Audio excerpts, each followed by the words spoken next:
Welcome back to another episode of the Coffee Break Podcast. I am your host with the most, Slim. These are my brothers. Yama. Elvin. It's another beautiful week. We missed last week. I'm not gonna lie. I kind of had to sit out. I was out of the game. DNP coach's decision.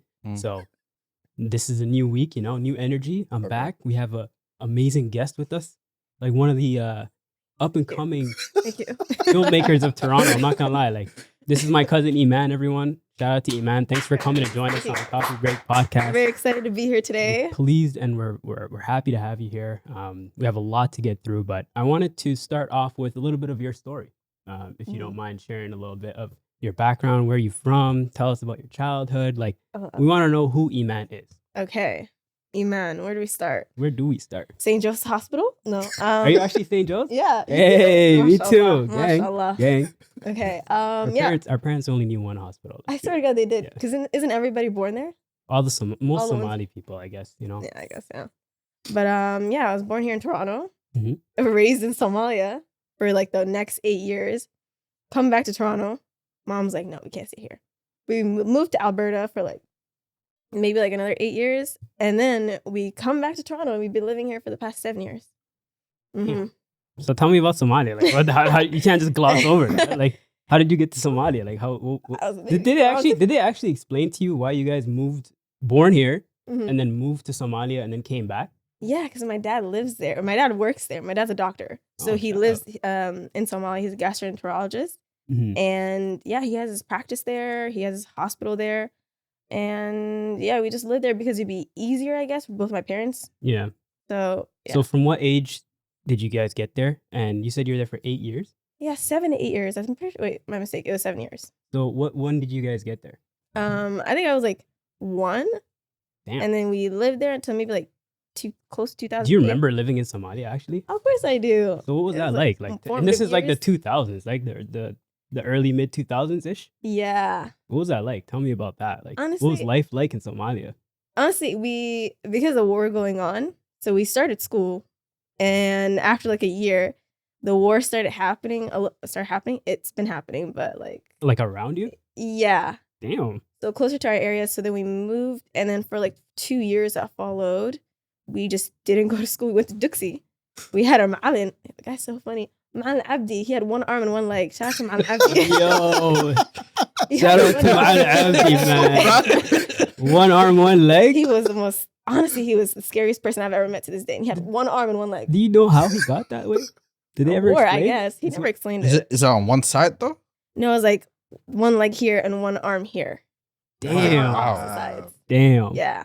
Nice. Yeah, he was like so scary. Where was I? So yeah, you guys were in Duxie, so that was life. Like, it was no school. You guys transferred into full-time Duxie. Yeah, full-time Duxie. Around what age would you say that was? I think that was like 2005. I was like 5 years old. Right. Yeah. They're just little kids, eh? Yeah. Damn. So I just remember for like the next 2 years or few years. Mm-hmm. Yeah, 2 years. We were in Duxie, and then we were just at home for the rest of the time. We were like in Duxie for several hours of our day. And then we kind of just lounged around for the rest of the time. It was great. It was really peaceful. There was no internet. Yeah. There was no like What would TV. you guys do for fun, like, as a kid? We just ran around the house. Like, we literally just played with like the neighborhood kids and just us. And then the boys, we just annoy them. It was just very peaceful. And then, so you guys live in Somalia for 8 or 7 years, and then you guys circle back. This is like around like 2009, yeah, 2010-ish, maybe even a little later. Back? Wait, sorry? When did you guys come back? Like, what year? 2008. 8, okay. Sorry. Yeah. So that's kind of when we got reintroduced, right? Because so a little context about our families. She has an older brother who's kind of closer to me in age, so we've always kind of known each other growing up and whatnot. But then they moved to Somalia, right? Yeah. So we had a distance for a long time. Yeah. But then they came back, and we were like, I guess like around that time we were like in like middle school and whatnot. Mm-hmm. And when I tell you they came back and did not know a lick of English, it was like Somali is my first language. These guys were like so fluent in Somali. I was telling her on the way here, like it was kind of like we were in a TV show, because I was such a kid. I only knew Somali in a broken way, right? So I'd be speaking to her brother in broken Somali, and he'd be speaking to me back in broken English, but it was like a perfect unison, Yeah. So as they like kind of got like reacclimated into like Canadian North American society, like they just kind of, well, at least for you specifically, like you kind of became very fluent in English real quick. You know, like Mhm. I don't even hear your accent at all. I don't. I didn't. Did we have an accent? Yeah. I mean, okay. You did. You did. Okay. You did. Because I don't remember having an accent. Yeah, you were just a kid at the time, but it's so interesting how you guys got so like quickly acclimated into society here, Yeah. and then kind of just like flourished as time went on. You know, because like mashallah, like I was saying before, like you're a progressive filmmaker. You're aspiring to become a filmmaker. Thank you. I've seen one of her movies, which is insane. Like it I was filmed it very in Somalia, you know. yeah. She actually filmed it in Somalia, and Yeah. it was very like Breaking Bad esque style. It was like Oh, I loved every bit of it. it's you like know? biographies, or is It it? was kind of like explain it a little bit. It's called The Blue Man. And the story behind it was just that I was there in Somalia with my cousin. So I think it was his final week. He was telling me for the first 3 weeks that he was there. He was just bored. Like there was nobody close to his age. And that he was just really, really bored going from his phone to the couch on his phone in the living room and then his phone outside. He was just really bored the whole time. And it's not the easiest thing to go out and about. So he kind of just lounged around the house and he was really tired. Like not tired, he was really bored and just like kind of depressed about it. So I was like, oh, blue man. There you go. Oh, So she kind of made that into a piece, you know, and it came out. So it was like I would say it's kind of like a contemporary short film. There's no audio. I mean, there's no like talking in there's it, no right? dialogue. It was just a silent film, Yeah. but it was beautifully shot. It was like a very creative idea, and the fact that it was shot in Somalia just blew my mind. So you know, more like I want to see more of that, inshallah, coming Thank up because you. you're very talented. Before we move on, is that on YouTube? Oh yeah, it's on YouTube. Do you want to say your Oh. YouTube channel before we? Give us the shout, yo. Forgot? Give yourself a shout, man. She's Iman the Model Citizen. Wait, let me say that better. Excuse me. Iman the Model Citizen. That is the name of the YouTube channel. Iman the Go Model check it out. Citizen. Go check her out, guys. She also makes dope vlogs too, which you may see me in an appearance in. Oh yeah, the next one you're gonna So- be in it. You're the star. Hell yeah. Mhm. No, that's dope. Honestly, mashallah. Like Thank there's you. very few people you meet in Toronto that have a story like yours. You know, so it's pretty interesting to see somebody that actually like really got to see life in two different ways. Like we were actually speaking to a sister on this couch who was from Senegal, Yeah, long I saw ago. the and episode. mashallah, she was telling us about life over Mashallah. there and how she kind of like built a sort of sense of like society over there, and then got brought back over here, Mhm. and then kind of had to rebuild a sense of what society meant too. So she kind of gave us like the two differences of like, and it's also interesting that you both spent time in Africa too. You know, so Mhm. like I feel like that part of you is gonna always be unique. You Mhm. know, and that's something that you should definitely hold on to some like with regard for sure. Absolutely. So I love Somalia. I would go back again. yeah, Like I'm I not just gonna went back this past summer, but I would go back again. lie. Yeah, her mom been trying to get me to go to Somalia. I'm like, this Yeah, we're all guy's been to trying Somalia. You've been there actually, too. Yeah, Yeah. worst experience. His experience was not like yours. I'm not gonna lie. Like, this guy, he had a No. bumpy ride I was there. not expecting that. No, Why? Okay. Let me backtrack. I was 11, Okay. and I wouldn't say it's the worst experience. I saw my family. I loved seeing them. They're great people. I was just really bored as a kid. I went from going out every day playing basketball, playing video games, to just being in my room. Yeah. You know, and it was 20 days of that. I remember counting the minutes. Mm-hmm. And for me personally, even though back then I didn't even have a phone. Imagine right now, I Damn. would be way border right now. But back then, I Mm-hmm. was just strictly a YouTube guy. You know. Wow. But alhamdulillah, I do want to go back in the future, inshallah, Mhm. and see more of my family that I haven't had the opportunity to see. Yeah. Mm-hmm. But as of that experience, it wasn't that great. Fair You know, enough. I'll just be honest. Fair enough. Right. I feel like as an adult male, it's just easier for you to get around. Well, Sure. yeah. But then I it's mean- so easy to identify me. Back then, was- like they knew I was up board. You know, like I came from the Western world. Mhm. I think it's the way I dressed. I also came there with shorts. Shorts are a big no-no. Oh, Really? You can't show. was it your knee showing? Yeah. Oh, Oh man. I was 11. They said hell no. Eh? Dog, It's nobody Gucci. wears shorts there. Nobody shows feet. Everything is covered Interesting. up. That's you know? something I Yeah. did not know till now. Or my waist. That's it. That's all you can. exactly. No So I had to wear that moving forward. Yeah. Not even kids. No. You gotta wear that. Damn. Mm-hmm. Okay. It's just hilarious though. Give me a quick What they say disclaimer. to you when you Oh, see the But if another you're- thing. It took me out of my element. The washroom. The washroom took me out of my element because the place that I was at Mhm. was there was no toilet. It was more of a like Oh. like the whole They place. took you to Red Bad Deal, bro. Yeah, and then Damn. I remember my dad had to convince me to use that washroom. I striked. I'm like, I'm not sitting down. I'm not It was sitting. one of those you got to squat for. Yeah, it? I'm not squatting. Jeez. I'm not doing that. And then eventually, I don't think like day 6, my stomach started hurting. I'm like, yo, I need to use the bathroom now. I'm not gonna lie. And Damn. then low key, while everybody was asleep, You're like, yo, I'm tippy gonna toed, go. tippy toed, I'm gonna do a like quick a eye. villain, in a cartoon, tippy toed over. Damn. Did my little squad. Nobody knew anything. Quick time, clean that up real Clean that quick. up, No bro. one saw nothing. Bro, that I'm just- still holding on as long as they know. Don't traumatize. That's crazy, man. Okay, I mean, not Yeah. so much of a I destination. feel like it's now. probably different now, though. You know what they got? I'm sure it is. You know what they got? They got the little I forgot what it's called. Something like that. It's like you send money via phone numbers. I Oh, don't know if you guys heard of really? that. Yeah, Yeah. like, there's no cash. oh, like an no e-transfer type of thing, right? Kind of, Via yeah. text Kind of like message. e-transfer, but That's you dope. literally send it via like phone number. There's a code and then Somali's you type in the advancing, phone man. number, Yeah. and then a price. Somalia is low-key advancing, man. Like, they got their own KFC now. Do they? Yeah. That I didn't They have know. a That's KFC crazy. in there. I get where? I don't know, somewhere. I saw it on TikTok, and it Shut exists. up. That's crazy. It exists. That could be fake. What do you mean? It's a store that says KFC. It looks like Somalia, fam. You can't fake that. You know I those don't think ones? you can fake it. Yeah. No, but that's dope. Honestly, Iman, wallahi, like I was saying, it's very interesting to meet somebody who's been through such a unique, interesting childhood, right? So like talk about or speak on some of your goals in life, like as you progress. You know, you're also in school, right? Like, do you want to mention what you're studying? I'm in. Is that a sensitive It's a topic? sensitive topic. Well, I'm counting down the days until I graduate, reminding me you're graduating, right? Yeah. Right now? Yeah. This year? I Yeah. remember those. Inshallah, I graduate this year. Studying media studies right now. Dope.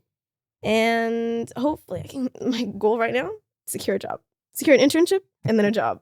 Great. Inshallah. Inshallah. Inshallah. No, you'll get there, man, for sure. I mean, like I was saying, like I'm really proud of what you've done, even just up until now, later in school. Kind of pursuing the creative world. Thank you. As somebody who's also in the creative world too, like it's always interesting to see. And since we're close in terms of like family, it's always refreshing to see this runs deep, you know. So Yeah, thank so you. that's amazing, man. But Thank you. Oh, you know- also working on another film. I forgot to mention. Me, my friend, and two other people that my friend knows, we're working on a new film. We don't have this script down yet. We're currently working on the script, but we're trying to aim to submit it to a festival sometime in the next couple of Hey. months. Inshallah, Okay. it works. inshallah, okay. You want to speak about a little bit what it is? Or not yet. We're still working it out, like the kinks of it, or like the main themes, the overarching themes, the premise. But basically, it's about a guy. He's trying to find himself. He's lost in like a hazy type of like dream. He's a little lost, and he kind of gets lost in like this world, like in just in life, I think. And it's kind of like a little coming of like at like a early adulthood coming of age, I guess you could call it. Dope. Dope. Short film, right? Short Okay. film. Okay, I'll keep an eye out. Inshallah, one day we'll have the budget for a feature film. For that. Right. Man, the model citizen, guys. Thanks. Right? Thank Right? you. Dope. That's what's up. Okay. So I want to switch gears a little bit. It's been a very news-filled past 2 weeks, I would say. Mhm. Right? And I don't know if you guys know our favorite podcast aside from us, the Club Shay Shay podcast. Club Shay Shay. They had some new tea for us. Well, I shouldn't even say tea. It's more just like somebody speaking their truth. But Monique was on there. Mhm. I don't know if you guys had a chance to see it, but Monique is an American comedian, and she has been in the game for, I'd say, a little over 20 years now. Yeah. She got her come up on the Parkers, if I'm not mistaken. That's And- what she main exposure. Yeah, She was right. doing some stuff before that, yeah. Right. She mentioned that she got her first come up after moving to Los Angeles for 3 months. She was given her own show, her own sitcom. She ran with that. The ball started rolling for her. She eventually got more successful into comedy, stand-up comedy specifically, and she landed a position on the Queens of Comedy alongside the Kings of Comedy, Mm. which kind of broke her into a different atmosphere in entertainment, which then led her to get into the movie industry. She began doing some small roles in the beginning, and then she eventually landed on the role that got her first Oscar winning award. And she was nominated for Best Supporting Actress, if I'm not mistaken, for Precious, the movie Precious. Did you guys watch Precious? I did. You watched it? Yeah. I've never seen the movie, but obviously I kind of know like the premise and a little bit about like the plot itself. But Heartbreak. is she Oh, work she's great. Oscar worthy? Oscar worthy. Okay. Like the way that, I know I was in the interview, you'll talk about it later, but Mhm. she was saying how a lot of that stuff was just spontaneous. They Really? didn't really create a script for her. Mhm. So a lot of that stuff really just came from her heart. Yeah. So the fact that she basically freestyled an Oscar worthy type of thing, that's incredible. That's fire. I'm not gonna lie. And shout out to her too, because like the versatility that woman has in acting, Facts. from going from Nikki Parker on the Parkers to an Oscar-winning performance in a drama, Yeah.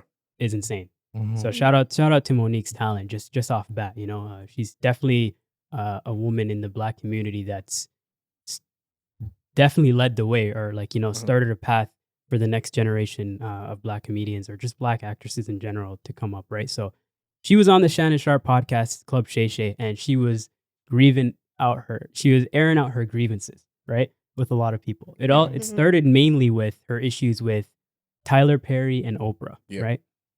Initially, she was offered the role on Precious as an independent film, and her salary was $50,000.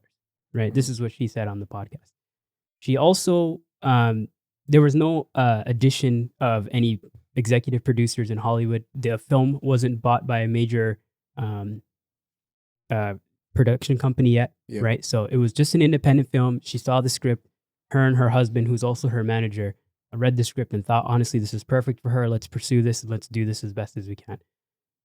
Midway into the production of that film coming about, Tyler Perry and Oprah were picked up as executive producers, and Lionsgate, the production company, picked up the film as like a major film for them to promote, right? In the midst of that, she was still given $50,000 as her salary, Mhm. and her obligations were to shoot the film and promote it in North America, right? All good, all gravy. They had a good time, apparently. The once the film was shot, it started to do well in the box office when it came out, and it eventually turned into a much bigger film than it once was intended to be. Yeah. Right. So, from Monique's side of the story, she says that at the time in which they realized that the movie was bigger than it was going to be, they formed a plan to do a European promotional tour, right? After their North American tour promoting had already completed. Yeah. They went on, they being Lionsgate, the production company that was in charge of the film, went on to ask Monique and her husband, who's also her manager, if she would be participating in the European version or the European leg of their promotional tour for Precious. She declined. She said, no, I'm going to stay at home. I want to be with my family. I've worked enough. I've done my duties. I'm going to pass on this opportunity. Mhm. Cool. They hung up the phone. It was all good. A couple days goes by, and the company Lionsgate calls her back and says, hey, we'd really appreciate it, kind of nudging her to do it, if you were to come on this European tour to promote this film. She says no again. Respectfully, they hang up the phone. She then gets a call from Oprah Winfrey, right? And Oprah Winfrey is an executive producer on this movie, and she's now trying to explain to her the reasons why she should go on this European tour. It would Yeah. help her in promotion. The movie's going to do a lot more, help her in her actual career too, like with the whole traction that the movie's been getting. She still declined that offer. She hung up the phone. It was good. Tyler Perry calls her. Same thing. Hey, can you come on the No, I'm not going to do it, she says. And I guess things got a little south with Tyler Perry, and I guess Tyler Perry broke out a rumor saying that she was being difficult to work with, Yeah. right? And that rumor circled its way back to Monique, Mhm. and Monique was able to address this with Tyler Perry over the phone. She said, "Hey, why are people telling me that you're saying that I'm difficult to work with, Mhm. knowing that I gave you my reasons why I don't want to do this European tour?" He says, allegedly, he said that yes. Well, actually, the phone call actually leaked. I found out after. Yeah. There's a video. Yeah, she put it out. She There's put it out. audio. There's audio of Tyler Yeah. Perry saying, "Yes, I started a rumor of you being difficult. I was wrong for that. I apologize." Right. Mhm. This instance of all this happening Mhm. led Monique to lose pretty much everything for the rest of her career. She was nominated and won the Oscar. She was supposed to get on bigger roles. She was supposed to make a lot more money in the upcoming months, but initially she was blackballed because of her decision to not do any promotion. Yeah. And it led her to lose allegedly tens of millions of dollars. Right. Mhm. So she went on the Shannon Sharp podcast. She was talking about this in great depth. And she also mentioned that Kevin Hart had something to do with it too. I guess Kevin Hart, if I'm not mistaken, he, at the time that was happening to her, when she was getting blackballed from all these movie roles and whatnot, he reached out to her, or she reached out to him. I'm not too sure how it happened, but he was very supportive of her. He even wrote her a check because she was, financially Yeah, I down. recall. And he was able to help her financially, support her, get her back on her feet.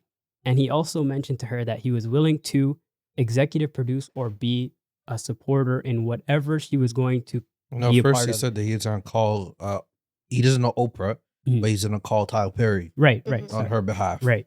So And he then- said yeah. at first he also he also said that he was going to reach out to Tyler Perry on her behalf Mhm. and settle things with her and Tyler Perry, Mhm. which he did, if I'm not mistaken. No, right? he said he came back. I think she said a week later, Mhm. and she said Tyler Perry she said Stephanie Mills tried 1st, Mhm. who's no one knows she's a singer.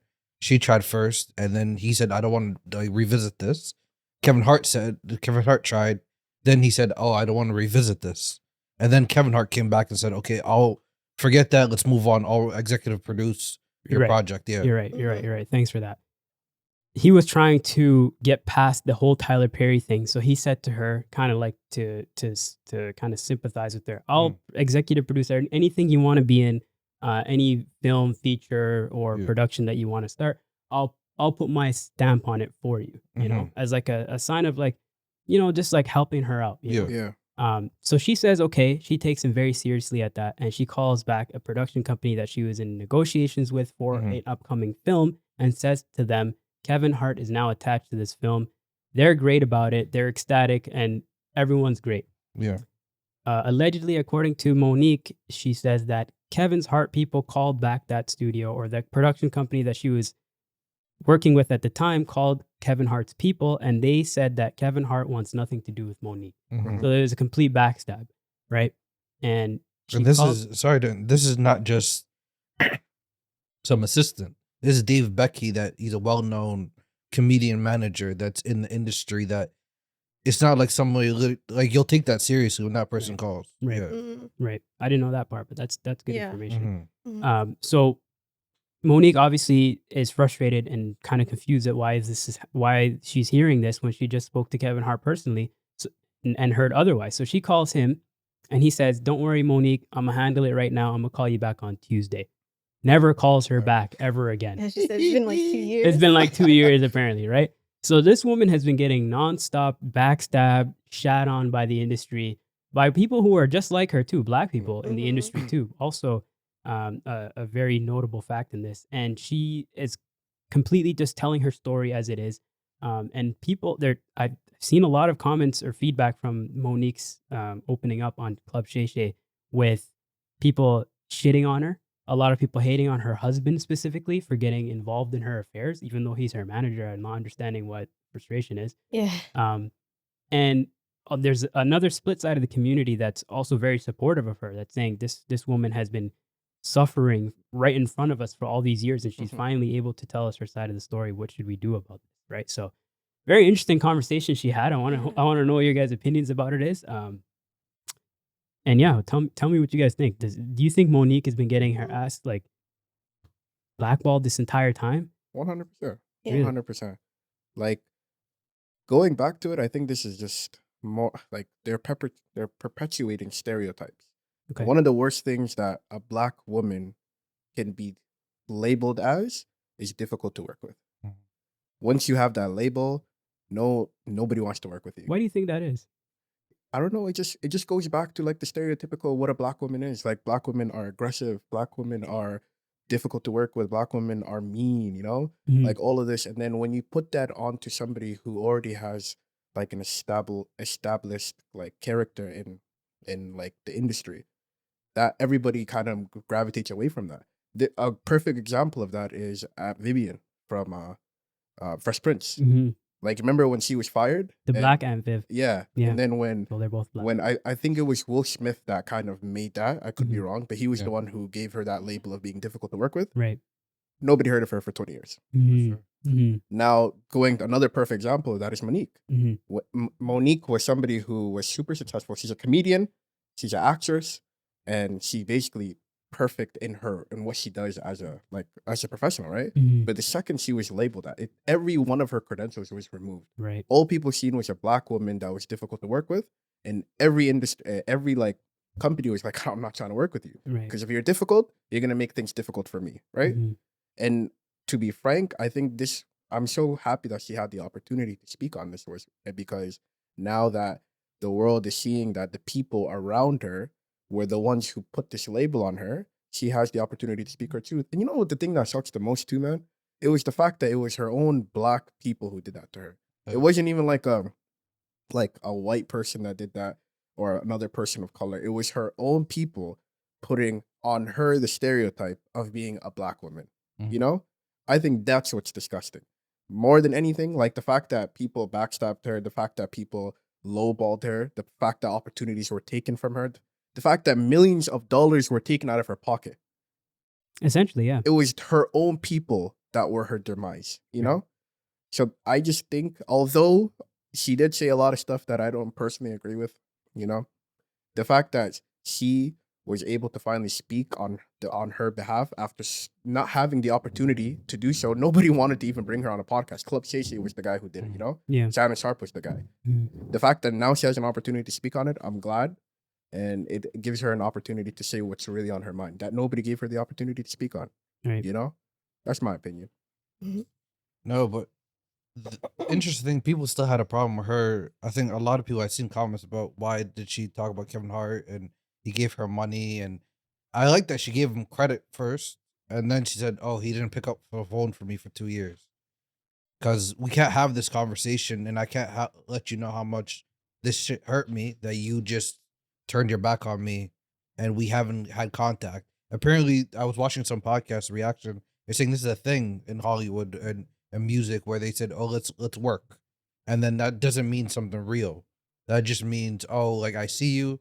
Okay, this is something we can say just to get moving on from this like awkward moment." Mhm. It's like someone saying, "Oh, I'll call you," and then Right. never ends up calling them. Mhm. Or we'll have lunch. Yeah, Mhm. Yeah. but then There's there's no no lunch. lunch. They Yeah, don't even intend to have lunch. They're just saying it. exactly. But Yeah. people in reality, when we say certain things, we stand on what we mean. And like it was like the thing we talked about a couple weeks ago about the girl saying I'm gonna pay, and then she had a bad reaction about like actually Yeah. the guy took her at her word. Yeah. Stand on business. Yeah.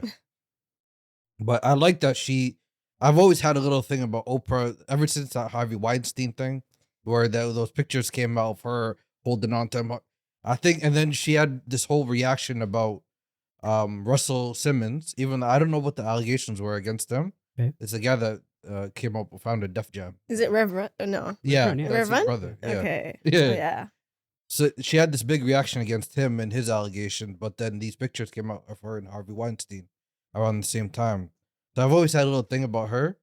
Tyler Perry and DL were the shocking ones in that interview to me, were like the moments they had together. But no, I like that finally she just told her side of it. She get the avenue to tell her side of it because a few years ago we weren't listening to her. Yeah. But then Cat Williams, the fact that Cat Williams came and sat down and exposed everything, and then give her the avenue of coming and share her piece Yeah. and saying that, look, this is what I was talking about a few years ago, but people weren't listening to me. And now guys like Charlemagne are apologizing that he said I should have mind my business. I shouldn't have shat on your moment Mhm. because you were speaking your truth. And I think that was a big point you made earlier, though, that it was one of her own people that she has worked with that put this message out. Because it would have been one thing. Hollywood's a racist place. People know. So it would have been one thing if someone else said it and said, "Oh, Oprah's different. I mean, Monique's difficult to work with." But okay, but it's Tyler Perry, a big black, what's called mogul in the black industry, especially, saying that she different. That means people got to take this seriously. Right. I thought that was really interesting point that you made. But also I want to talk about what you were saying about well, both of you guys were saying about Hollywood and how it's like a, racist place, it's a misogynistic place. But about the fact that it was Tyler Perry, like, who kind of made paved the way for Black people, and for particularly a lot of his films are centered around Black female characters and their stories. Yeah. And to see that he's doing this, went on he took it on himself to blackball this Black Woman. actress, and especially after the fact that she's so well decorated and so well loved in the Black community is really shocking to hear. And then to see on top of that, like, again, somebody so loved and supported in the Black community, especially like Oprah, to see that she I don't know if you guys remember in the video she's talking about how I mean, this is like a side note, but she was talking about how she invited Monique's brother, Yeah. Who- that was that was Yeah. crazy, who crazy. molested her Yeah. onto her show, and then Wild. continued to invite her mother and her other brother into the Mhm. podcast, into the The talk Oprah show, Winfrey Yeah. which is a crazy thing to do. Mhm. And you were saying like about her, you looked at her weird ever since you found out that she was The Harvey Weinstein. like besties with Harvey pictures, yeah. Weinstein. Right. And then did you guys see her on the list of the Epstein Island Like, yeah. flights? Yeah. It's just, You got a lot of it's dirt not on her name, good. huh? Yeah. Yeah. 100%. But Mm-hmm. it's just really sad to see, honestly. You guys said a lot of the points that I wanted to make about, her being so well decorated. She's a Golden Globe, Oscar, multiple NAACP awards. Yeah. And to see that just the fact that she's quote unquote difficult to work with, just a rumor can derail her entire like trajectory of her career. Yeah. It took precedent It's over so all the accolades. heartbreaking. Yeah. Mm-hmm. All the accolades she has. It just one thing, one voice Yeah. took precedent. Mm-hmm. The right And, voice. you know, The right Yeah, voice. 'Cause yeah. He is like him and Oprah are superpowers in the black world. You know, they are one of our few black billionaires. But I don't should even know they any be? more on top Should of they that. be? They want Should to. they Okay. be? is it Oprah specifically. Okay, I want to specifically stay on Oprah. Okay, I don't know too much about Oprah, but I know a little bit of her backstory is that she was also a victim of Yeah. Yes, you know, yeah, correct. molestation Mhm. when she was younger, right? Yeah. And she has a lot of trauma, and she came up in an industry where she was a clear visual minority, Yeah. and she was taken advantage of financially, even to the point where she was threatening to quit her show.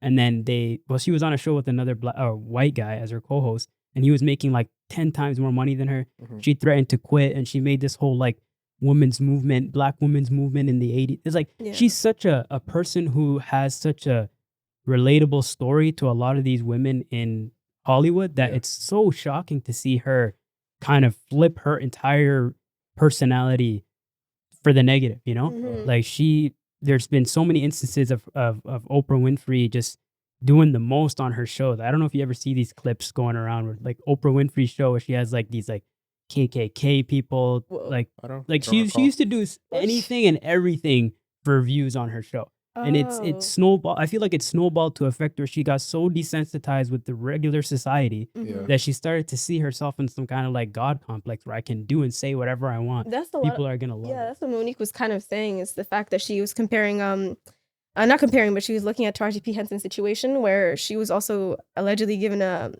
for The Color Purple. She was, because she's also very well decorated, very successful Mhm. actress. She was offered this role, and I don't know how she ended up taking it, but she was talking about it publicly, like she is constantly working so hard, and she's constantly like getting told that she deserves less than Yeah, she she should be was making. complaining about being underpaid. Yeah, Yeah. especially she was working with Oprah on The Color Purple, that movie, right? So Mhm. for her to come out and say, like, there's so much instances of Oprah's disingenuousness or just her personality showing that she's really not who she seems, or she makes it seem she is. Mhm. And I feel like that should be more studied in public. You know, people should be more aware of how nasty and evil Yeah. these people are. People are becoming more and more aware of it, like slowly as time goes by, because like more and more information, more and more people are coming out and feeling more comfortable, especially like thanks to what's his name, Shannon Sharp. Mhm. Now Monique actually has a platform to actually voice her truth, like you were saying, and Mhm. she's actually able to say these things, and people are actually finally like giving her an opportunity because he brought her onto this platform to really speak her truth Right. and encourage her to speak her truth. It's insane, man. I can confidently say that I had no idea Monique's story before she was on this episode of the She had podcast. an interview with Steve Harvey back in the day when Steve I Harvey didn't had watch his that show. until after I watched the Shannon Sharp interview, and Yeah. I completely I see myself as one of those people that were very ignorant to her story, and I thought that there was some portion of her being like a little difficult, Angry, right? you know, a little Yeah. angry, you know, like Yeah. to some degree, what Tyler Perry was saying translated to me. Yeah. You know, so it's like that's the gravity of which she was dealing with, like the effects of someone's voice that Facts. powerful.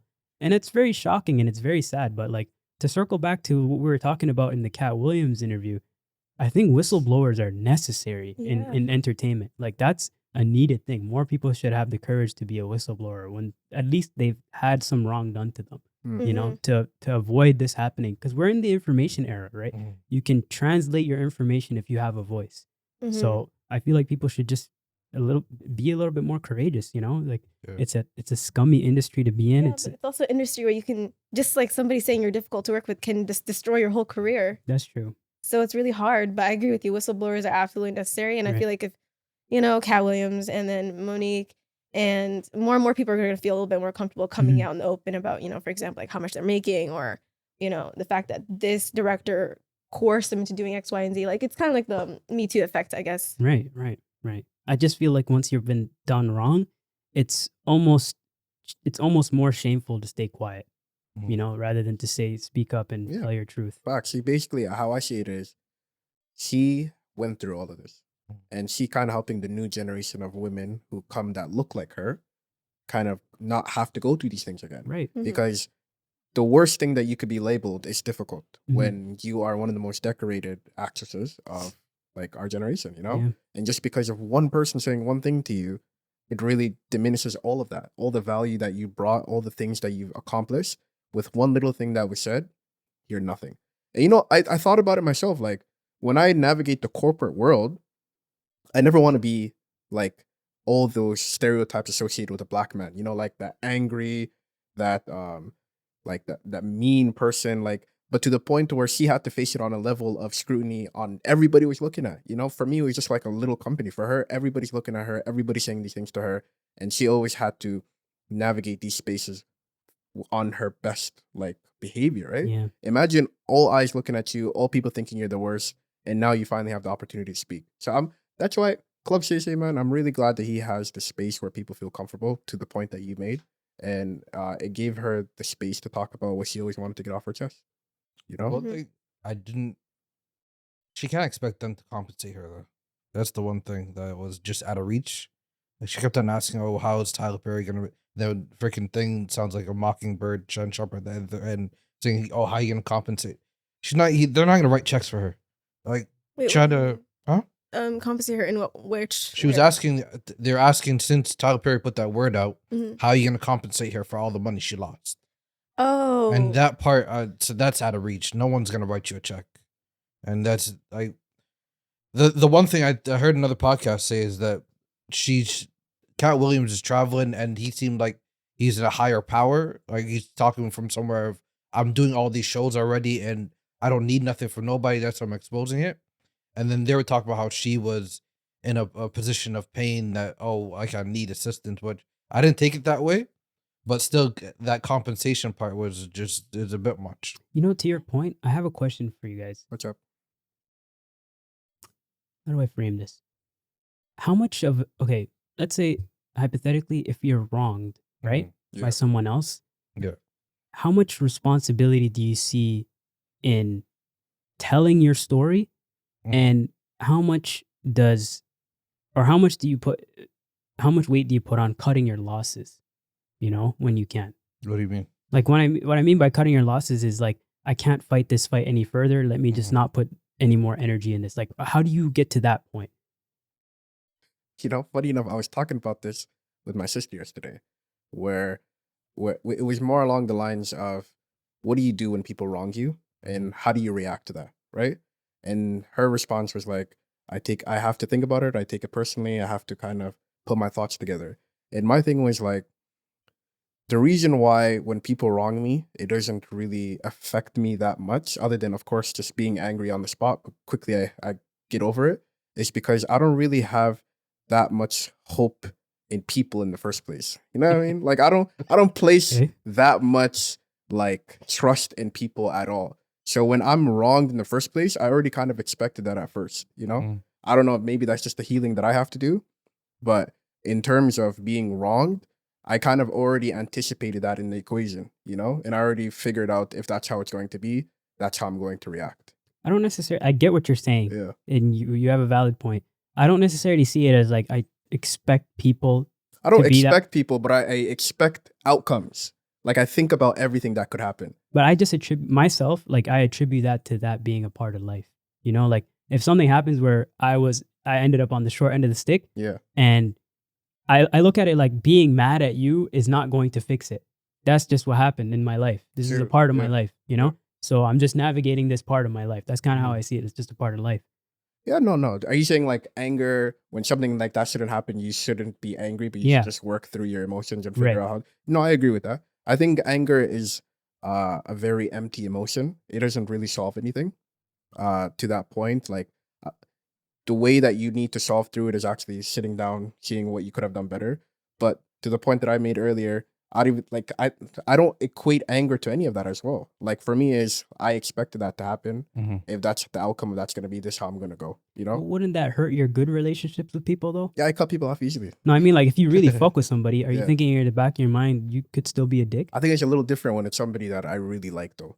Like if Mukhtar wronged me, You'd be do- broke. I would feel some type of way. I would feel some type of way. If Mukhtar do- wronged you, I'd be looking at life differently. Like anything's Like possible. there's a few people that if they wrong me, Yeah. I would have to be like, wow, take a couple steps back. How did I not see this coming? Because Right. if Mukhtar, if you were snaking me for the past 20 years, he's the greatest job I've ever done in my life.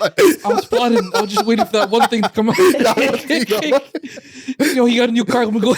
No, but for 99% of people, that's why I don't really associate anger with them. It's because I never really had high hopes in you in the first place. You know? So how do you proceed with that then? Do you just go back to like business as usual? Yeah. Do you, Like, you cut them off cold? I don't. Like, it really depends on the level of relationship we had. Mhm. Mm. If it was these guys, Mhm. I would have to have a conversation with them. Be Yeah. like, yo, why'd you do me wrong? Mm. You know?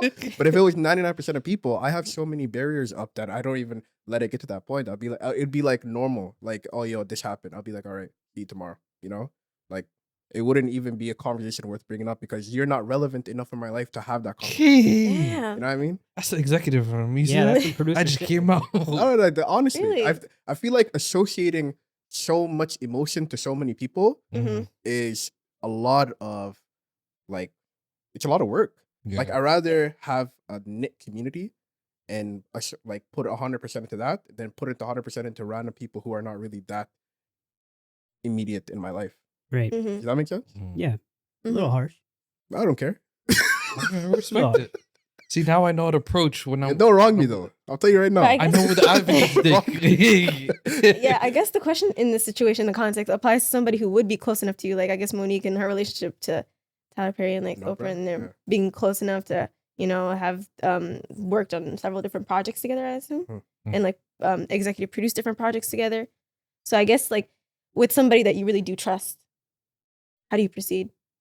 I would like for that particular like if it was one of these guys, Mhm. I would literally have to have a sit down with them Yeah. and ask them what went wrong. What was my part in it? If I wronged you, let me know. I want to see both angles because at that moment, all I know is my side.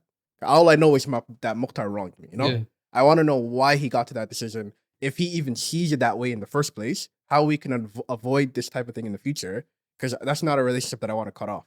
You know, Mhm. I think what Monique did, although that she was wronged from our perspective and from what she shared, I don't think she had the opportunity to see it from their angle.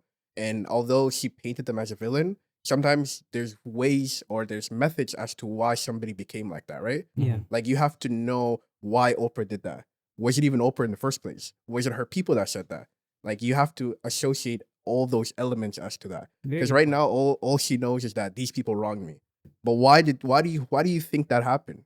There's other elements in it I think that she didn't really consider, in my opinion, at least. I think I can't exactly remember, but I remember she was going on about like the reasons why is because they're kind of big enough to do it and they're kind of big enough to have that kind of leverage, and the fact that just from my understanding, I could be wrong. I assume that, and my understanding is that she believed that they had enough pull and leverage to kind of convince her to do X, Y, and Z, Mhm. but she said no, and they had a really big problem with that, and that's why she consistently said no to them, and that's why they had a problem with her, labeling her difficult. Mm. Because on the flip side too, like I'm just playing devil's advocate here. They're just asking her to get on a plane. Yeah. Get on a plane, go to France, stay in the hotel. But you're not getting I paid for feel that, like- though. Is she getting paid for that? No. In the long run, she is. Like just playing devil's advocate. Yeah. She's definitely going to gain from this. But At the same time, yeah, go Sorry, ahead. No, go ahead. I was just gonna say she gave an explanation. She said, "I want to be with my family, my kids." Right? I don't know Mhm. what at that point, like, if she's done the movie. This is like way after the movie. And they're asking her to do even more work well after the movie's been like, out. Yeah. It's definitely overtime. Yeah. It's unpaid overtime. But at the same time, it's like, it's incentivizing her. Like they're incentivizing her with the success that can come from it. They're like, oh, you think? they're like, Yeah. because she was mentioning that Tyler Perry told her, your next movie is going to be $3 million, and she just got paid 50 racks for the movie she won an Oscar with. So they're trying to incentivize her with like, your future is going to be affected by this if you don't do it. Or That your sounds future, like a threat. it's more like it's more like, Maybe she took it that way. it's more like, if we realistically look at it, it's more like a figurehead puppeteering somebody. Yeah. Like, dance for me, when I tell you to. Go ahead, do this. I want you to do this. And if you don't, here's your whole life and dreams that you wanted to have gone, wiped away, which they did successfully, right? Mhm. But she's still out here. She's still talking about what happened and shit. And people are they're coming to their senses about these people that are in charge, especially Oprah Winfrey, in my opinion. And Tyler Perry too. Like, why are you wearing a dress, nigga? Real talk. You can't tell him. But we all watched it though. Damn. You can't Like tell we him. all watched it at the same time. He has a whole plot of land they shoot Marvel movies on I don't right now. understand That's it. crazy. I don't understand it at all. Like, My mind with Tyler Perry changed a little when we had Fatima on the show recently, because she was saying how this is what he portrayed a black woman to look like. Yeah. All the stereotypes Yeah. of what a Let's black get into woman it. is, right?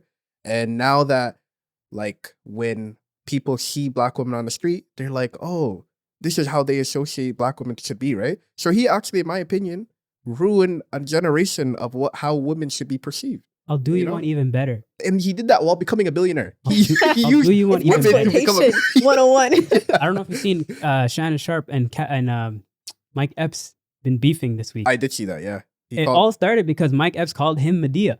He's like, you look That's like Medea. crazy. That was funny though. That's I mean, like, crazy. that's What's his that's reaction? funny. that's a shot. That's literally an insult Yeah. created by the black community for the black community, Yeah. and it's a terrible insult. If a nigga calls you Medea, bro, we're squaring up, right? We're squaring up. He can square up, but that's funny. If somebody I'm- called you that, we're you not- laughing at it. We're not in the same room though. So I could, if they were face to face. No, the problem was he He's called not him gonna- gay. huh? He called him gay. I didn't see He's all saying that. you're I just seen the Medea cross-dressing. part. Yeah. He was going I on just him. seen the Medea part. Yeah. But regardless, I mean, this is a black man perpetuating a stereotype for our community, Mm-hmm. a negative stereotype, and Yeah. benefiting off of it tremendously. Yeah. Mhm. That's something to discuss in the black community. Like, why are we shedding light on this man? Why is the black Because I community- feel like at first it seemed like he was telling like an authentic story from, the perspective of struggling black women, but then after movie of seeing like the same shit. same shit, Yep. it kind of gets tired and it gets exhausting seeing black women portrayed in the same ways. Like, can we have some diversity? There's so many different types of black stories and black female stories. You know what I mean?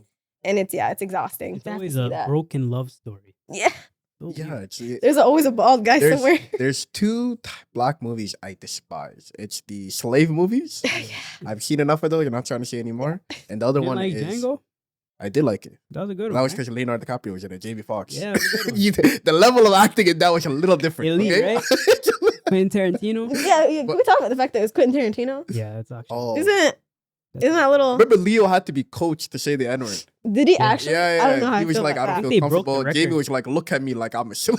Pretty sure they broke the record for the most N words in a How movie. Is they that do actually that, for yeah. real? Pretty sure, yeah. At the time, at least. Quentin Tarantino's off Scorsese of and it. Tarantino, they have a running count on them. Yeah, they're up there. How much- Who? They had fun. Who in Scorsese. Tarantino? Scorsese, yeah. Damn, I mean, those Italian gangster movies, like they have a running count on how much times they say it. Damn. Those are the two types of movies. That's it. I can't No go. do it. I can't do it. The I need, slave movies. like no? that's why Slave when movies. we had like whatchamacallit, Black Panther, I was happy, Yeah, even though it wasn't refreshing, that right? great of a movie. Yeah. It was refreshing because it was a strong black man Mhm. protecting his country, right? Right. Yeah. But then 2 minutes later, we got another slave movie. It's like, Yeah, like, come on, man. What's the next slave? What was movie? it? I'm yeah. just joking. I don't know, Oh. but it's just that's the type of black movies that go viral. Yeah, no, I agree. Mhm. I agree. It is weird. We're in a I feel weird like that. space. I should be like. I feel like that should be an incentive for them to start making more, movies about diversity in the stories about Black people. Yeah. They're all That's over the what- place. There's Just always- Mercy. That's why Jamie Foxx should have won an Oscar for that. I don't know if you guys seen that movie. It's from I think like 2019, where Michael B. Jordan was playing a lawyer, and this is based on a true guy that was helping black people down south come out of jail, and he was the powerful portrayals of Jamie Foxx and Michael B. Jordan. Mhm. Jamie Foxx his character was wrongfully imprisoned. Just randomly, they stopped him. There's something going on in the street. He stopped. They pulled him out of his car and arrested him. And then Michael B. Jordan played his lawyer, and that was powerful. That's Jamie Foxx. That's when I said I haven't seen too much of his movies, but that's what I said. Yeah, this guy's something else. But And comedians in general, they have this way about them that they're able to pull this drama out of themselves. Mhm. And no, incredible. No, what I was gonna say is the people who are voting for these movies are the people who don't look like us. Yeah. So they would never give us the opportunity to kind of showcase our abilities. You know, if they do vote something, it's gonna be a slave type of movie. And you know the one that came out in like 2012 or something, like 12 stages or something. 12 years 12 a years slave. Yeah, 12 years of like. Of course, that's the movie that got us that. You know, Yeah. like it's they never give us the opportunity to shine with the way that. Even Will Smith's Oscar was a slave movie, right? No, it Oh was no, King that's Richard. No, it King was Richard, yeah, King Serena. Richard, That's a great Yeah. movie. That was a really Richard good was movie. an incredible movie. Right? that one. Yeah, Amazing. incredible Yeah. movie. He knocked his role out the park. Yeah. Yeah. Insanely good. No, but I think the black dollar, like people say that black dollar matters. People can go watch other different diverse movies though. Mhm. They keep on putting these movies that nobody have ever heard of in these positions. Yeah. But you can still go support the rest of the movies. Like I was told recently, Tubi has a big selection of black movies. Mm. That I've never heard of Tubi until a couple weeks ago when I was being told this. Mm-hmm. And there's for what was her name? We were talking with Taraji B. Henson before. That movie, Hidden Figures. Yeah. That was 3 black women doing things. Taraji, Octavia Spencer, and Janelle Monáe were the 3 black women that were head of that movie, and they're playing NASA scientists that were doing math off the top of their head Yeah, great. to get the I think rocket to the moon or something like that. But they were incredible portrayals. But Mhm. didn't that movie still talk about racist stuff, bro? Yeah. That- 'Cause it was like I feel like that's the 1960s. only time. No, that but we if I get can cut you those off, opportunities. yeah, there was a racist undertone, Yeah. but it was them overcoming it and them being supported by the head scientists in the area, saying that like their mind is more important than anything else. And there was a whole dramatic thing about him knocking down a colored seen it. washroom. I just sign or think something we like need that. to move away from that. I just recently watched a movie that was a black movie that wasn't perpetuating any of that. Mhm. Yeah. It was about this guy. It was called American Fiction. Oh, You watched it? yeah, I did too. I thought it was one of the best, well done movies I've seen in the last like 10 years. I'm not gonna lie. Like Mm. it didn't stick on any like stereotypical. It actually did, but in a meta way. It was Mm. about this guy who was an aspiring writer. He was a black guy, and he only wrote like interesting, like very like a nuance filled writing. You know, he was kind of like almost a philosopher in a way, but his writing wasn't selling.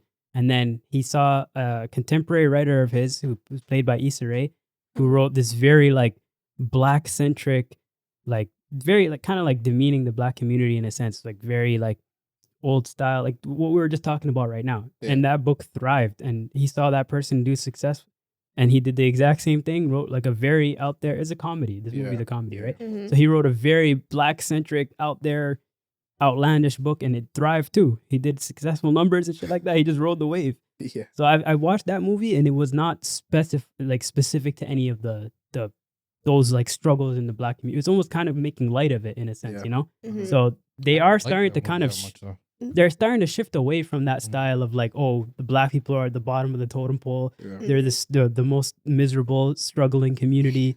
You know, like they're starting to give us some sort of a respect in the Mhm. in that aspect. Whether or not it was done right or not is subjective, but I thought that was refreshing. I'm not gonna lie. Yeah. Mhm. But I Shout didn't out to like Issa Rae, it, too. man. Long. Huh? Pardon? You saw it? I just shout out to Issa Rae. I don't know if you guys seen her show Insecure. Yeah. I haven't watched it, but I know it's great. I heard It's great. really good. It's Yeah. really entertaining and makes fun. Like it's kind of like a little meta in terms of like the way she discusses like things about like the black life, black everyday life and struggles, Mhm. and she makes fun of it also, which I thought was really refreshing in like a new way. it's still Mhm. It's a YouTube series, right? No. She started it out as like an online like Yeah, web that's- show, Yeah. and then it got like HBO took it Okay, gotcha. and ran Oh, with she, it. she had an awkward black girl on YouTube and Yeah, she had that's what other it's called. Okay. skit shows on YouTube, and then she became what she is now after Mhm. that. Shout Vince out to Issa Staples Rae. dropped a show too. That I've been wanting to watch yeah, it. I watched the first episode. Was it good? Really well done. Yeah. I don't doubt that. Like, It's like in that yeah. Atlanta type. I think Childish Gambino show Atlanta. Mhm. It's like in that type of Foxton type of shooting. Mhm. But it's very well done. Did you guys watch Mr. and Mrs. Smith? I'm Yeah, I on haven't episode watched it 3. yet. You watch I'm episode on- 3? I'm on episode 3. Is it good? I like it. Okay. I like it. It's different than the movie because in the movie they obviously had a mission. They got married and then they found out that they have to kill each other. Mhm. But in this movie, it's more like they're actually humans. Like they are human beings with actual problems and they're going through it together. Mhm. It's really interesting. Is it a remake Wanna see though it. of the Angelina Jolie? and- Yeah, Yeah. it's not a remake, Yeah. but they're using that Like an concept. adaptation. Yeah, it's a Mhm. concept. Oh, you know? okay. That's Dope. solid. I fuck with Childish Gambino, man. I think he's a Love him. fantastic actor. Yeah. He's What- good at everything he does. He is one of our goats. He's I'd not put a him good up there with stand-up Will comedian. Smith. No, I didn't like He's his. not a good stand-up comedian. He's I think actually he- I a think he's horrible, funny, though. he's I a think he- horrible stand-up comedian. A couple of jokes that make me laugh. He's not funny to me at all. That's it. That's Yeah. all you need. His rap lines make me laugh. Yeah. Yeah. Yeah, when he's rapping, he's kind of funny. Yeah, low-key. he's hilarious. When he's a good singer though. I fuck with Yeah, his I agree. R&B. Yeah. Why are you moving up your sleeves for this? 'Cause I'm the host right now, you know? Alright, go It's ahead. work. Look pretty for the camera. Go ahead. you know, I gotta do fun. You got your own camera right The there. main's down. Gotta let them know. The main, The main. the main. Main That's what we're down. calling your hair now. This fucking lion ass Lion. nigga. This is how I look at home, What? brother. Right? You guys just don't see me looking at home like this. Go ahead, sis. Go ahead. Oh, sis. because my hair is not of a Kill it, woman. sis. You're just like Tyler Perry, nigga. That's exactly Yo, what come you on, are. man. And now he labels me as a woman. Yo, you see? It's gonna be I'm difficult starting to dumb work with. niggas. You see? I'm a supportive though. Yeah. Go off, sis. All right, cool. Anyways, This is gender neutral. Yeah. That- It is Gender actually, neutral, right? and girl. It's like, bro, yo, watch your mouth. Like, You know, watch your mouth. I know how he's looking at me. He's looking at me like I'm a. Never mind. Back to me. alright, Okay, you ready? Everybody ready? Let's go. for it. Okay. I'm not sure if you guys seen, but there's this TikTok that's going viral recently about a woman who posted a story time on dating a broke dude. And I think the term broke is such a way to say it. And the whole community was kind of split. Like half of the community was like, say what you want to say, and the other half was like, why are you airing out his business like that, right? Mhm. And she goes about it saying how he's an amazing person, one of the best people she ever met, great personality. Everything in the relationship is perfect, right? The only problem is that he doesn't make as much as he would want him to make, right? So, and then after that, she kind of gave a little bit more context saying that he's actually a pretty well-off person, how he has his own home, he's paying his own bills, like he's very self-efficient, right? It's just that when all his bills are paid at the very end of the day, he doesn't have that much take-home cash, right? But he's still an independent person, just doesn't have that much money to spend on vacations or stuff for himself, right? So that actually made me think, like, how important is money in relationships for us? Like, would you feel comfortable being in a relationship with somebody knowing that you don't have that much going on for you, you know, in terms of how much money you bring in? Do Like you feel financially. yeah, financially. Mhm. Like, how comfortable are you with how much that you make at the moment or in the future or even times in your past? Could you speak on how to navigate these type of conversations? Or would you even feel comfortable being in a relationship with somebody who you know you can't really support, you know? And I want to hear from both angles where it's like, can you do it like as a broke person, or would you feel more comfortable later on when you're financially stable, you know? So I'd love to hear from you guys. I have a question. Is it the video where the girl's like talking about the fact that he doesn't make as much money as her? Yeah, that's the Okay. video. Yeah. You saw it? I think I did. What is your opinion? I guess it's just a matter of preference. Some girls like a guy who makes more money than them. Yeah. A lot of girls like a guy who makes more money than them. And some women just don't care for it, and they don't see that as important as, the fact that he brings, other things into the relationship, and he also is financially stable on his own. Mhm. So I guess it just depends on the person. It's a matter of opinion, but yeah. But you personally, would you feel comfortable being with somebody who you know you make as much as, or they make less than you? Like, what do you think? And feel free to listen. There's a safe space. Nobody's judging you. What do you feel? Talk to the bro. Go ahead. Personally, Yeah. I just want somebody who makes more money than me. Fair. Okay. As of right now, I'm a research assistant. I don't make that much money. Right. So I just prefer it that way. And also because I think that personally, if I'm getting taken out on dates or whatever, I assume he would pay. Okay. And if he doesn't make as much money as me, it'd be problematic. I mean, at the same time though, yeah. Sound like an issue. Wait. Sounds It like an doesn't- issue. I have a follow-up It's a question. preference. I have a follow-up question. So let's say right now you're at a place in your life where, let's say you make 100,000, okay? Let's say Okay. you make a comfortable amount. And now the person who that you're trying to date makes half as much as you. Let's say he makes 50. Would you feel comfortable being in a relationship with that guy, knowing that you make 2 times as much as he does? No, I would want somebody who lives. If I'm making that much money, I would want somebody who can like live in the same lifestyle as me. Mhm. So like same tax bracket, I guess. So we can, if I'm, for example, unable to work, or like I'm assuming like it's after marriage or whatever. If I'm Yeah, of course. unable to work or whatever, giving birth or whatever, I hope that he can support us financially. You know what Okay. I mean? Yeah. And yeah, and it's just I think it's also a matter of lifestyle. If somebody's making significantly less money than me, they can't they're not, it's a very different life. Does that make Fair. sense? Yeah. They, for example, I don't know how to explain it. I guess it's just you're afforded different aspects of life.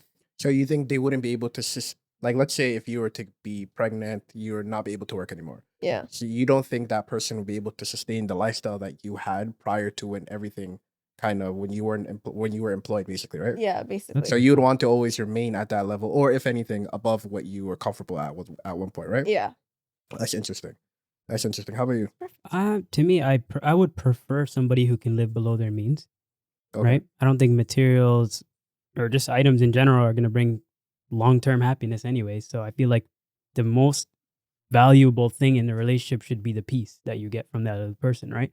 Whether it's some kind of a financial, like less of a burden financially, less of a burden emotionally, some kind of a gap filler, Yeah. So in that sense, if my girl was making more than me, I probably would have a conversation with her on like what I value and what she values. Like if you want to go on all these trips all throughout the year, if you want to, live an expensive lifestyle, I'm probably not going to be rocking with that. Yeah.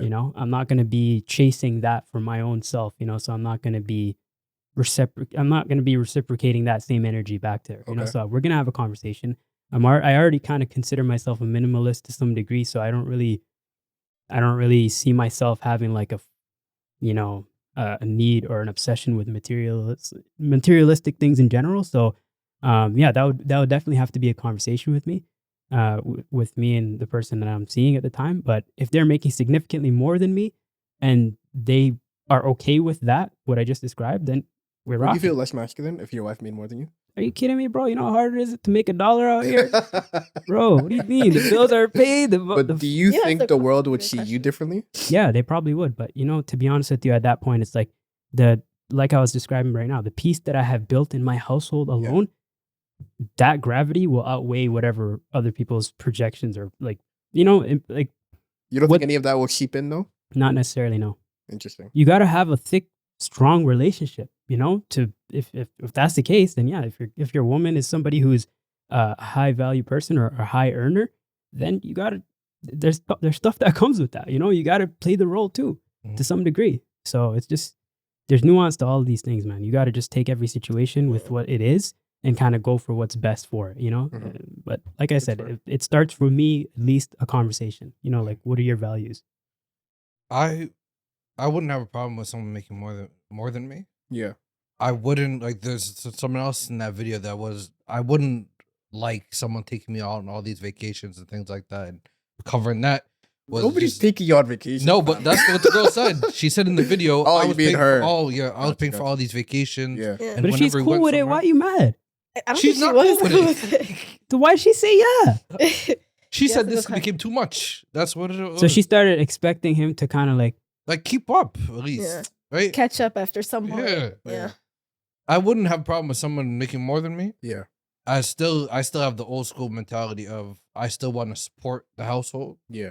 We can talk about how much support, but her money is still majority gonna be her money. Yeah. That's what I take it as. So I do need to we both, from the standpoint of me making more than her, that's fine.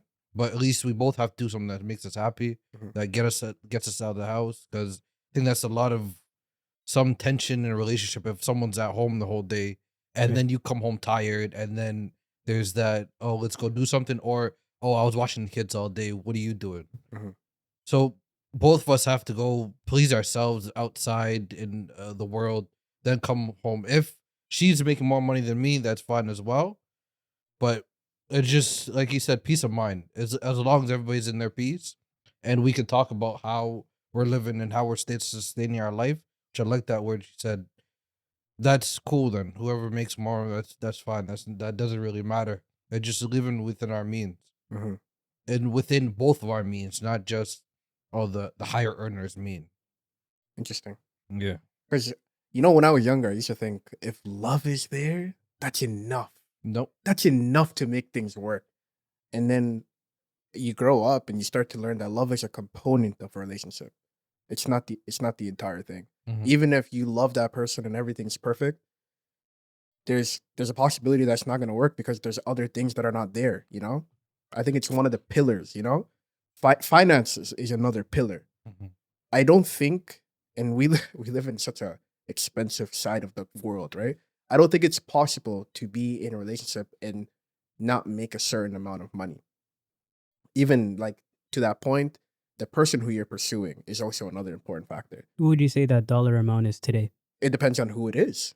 Okay. I remember there's people I talked to in the past where they were very much like you, minimalistic. They don't care as long as there's a roof over their head, there's a food on their table, like a couple of nice things here and there. They're cool. But then I remember I was talking to this person where like he wanted the whole world in half, And I'm not somebody who's gonna be like, you don't deserve that. You deserve that. If that's what you think your value is, I hope you find that in whatever avenue you see it, right? Right. I'm not gonna tell you what you do and do not deserve. Mhm. However, I'll let you know what I can and cannot provide, Mhm. Right. So to that point, I think very like for the average person, I think as long as you make a little under 90, you can live a comfortable life with somebody. 90 to 100, you can sustain somebody and you can live comfortable with them and you can take care of them, right? I think, Years. yeah, I think, fam, you know how expensive rent is these days in Toronto? Toronto, yeah. What do you, if you're going to go out to somewhere I'm like, looking. Yeah, I know. yeah, I know. it's expensive. And do I think it was wrong for her to air him out like that? 100%. I don't think it was right.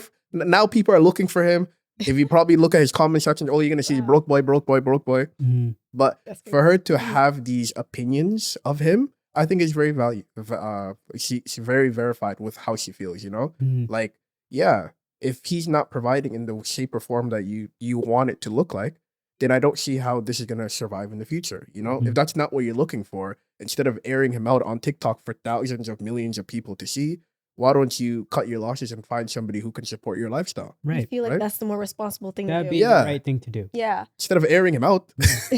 Like, how much do you actually like this guy if you're saying all this? But Right? remember what I was saying is there's pillars to a relationship. Mhm. Everything else was perfect except for the fact that how much that he made wasn't up to her standards. Would you say know? that respect is a pillar in a relationship? Sure, 100%. Then that pillar was just broken.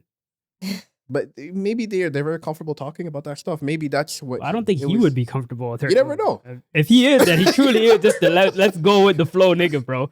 He's like, oh, you have money? All right, cool. Oh, you want to put that TikTok? All right, cool. It's all good. You're just embarrassed. Yeah, it's all good. Just embarrassed. As long as you're paying for the dinner tonight, we're good. Go crazy. I No, have a but I was, question for you. go ahead. Do you go ahead. think, I'm not sure if I'm wording this right, but do you think there's more what's it called, stigma? I don't know if that's the right word, but do you think that there's a bigger issue in, like, I guess you could say internet discourse, but also it like bleeds into real world.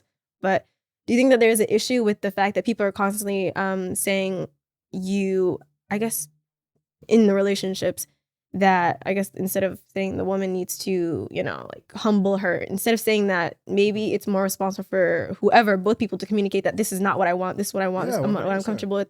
And if you cannot bring that to a relationship, whether it's the woman or the man, if you cannot bring that finances or whatever aspect of a relationship that you're saying, you should communicate that and cut your losses. 100%.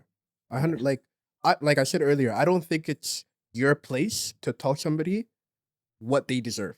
Like if you told me, hey, I'm looking for somebody who's $200,000, I would say, hey, I hope you find that.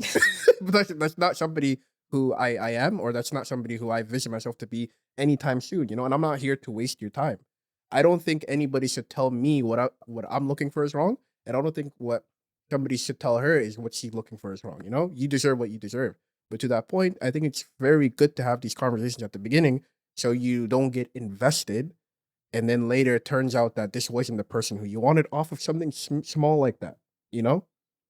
It's important to have these conversations and let people know of these are my flags, this is what I want, these are my milestones, and if you're not comfortable with these milestones, don't air me out on TikTok, Right. you know, because that's exactly what she did. And I'm sure if you go to his IG page, people are just calling him one word. Broke boy. Yeah, Maybe they have a show coming.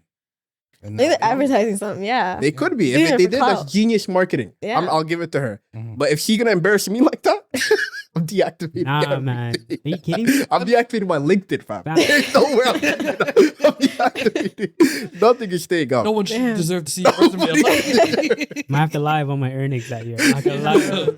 Submit my taxes differently, you know? Bro, the fact that he's a homeowner and he's being called broke. A homeowner. You know how few homeowners there are? You know how much you have to be approved by the bank to make a certain amount of money? Mhm. Does she actually fuck with this nigga? Like, I don't think she Yeah, really likes she him. liked I think she him. likes him. Yeah.